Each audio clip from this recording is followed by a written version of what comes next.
Israel Hamas युद्ध, Gaza में हमले में 70 मौतें। लोग शहर छोड़ते आ रहे नजर।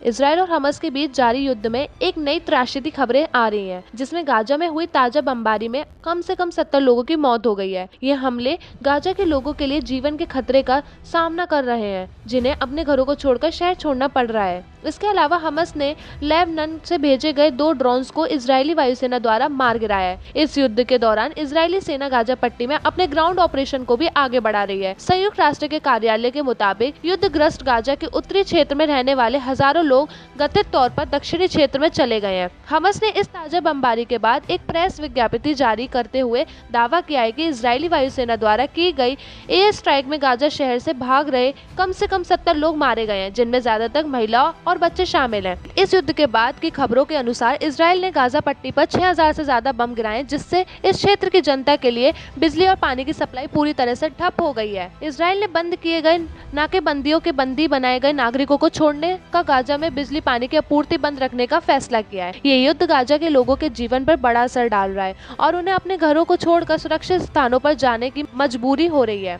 यूएन के मुताबिक अब तक 4,23,000 लोग विस्थापित हो चुके हैं और इनमें से बहुत से लोग यूएन द्वारा संचालित स्कूलों में शरण ले रहे हैं। इस युद्ध के बाद गाजा पट्टी में मुश्किल से 12 दिनों की रसद बची है और लोगों की स्थिति गंभीर हो गई है। इजराइल और हमास के बीच इस संघर्ष में अब तक 3,200 से अधिक लोगों की मौत हो चुकी है, जिसमें इजरायली हताहतों की संख्या भी शामिल है। ये संघर्ष दोनों पक्षों के बीच तनाव बढ़ा रहा है और दुनिया भर के लोगों को चिंतित कर रहा है। इस स्थिति में शांति की कशमकश जारी है और यही समय है कि जब बातचीत और डिप्लोमेसी का महत्व बढ़ जाता है।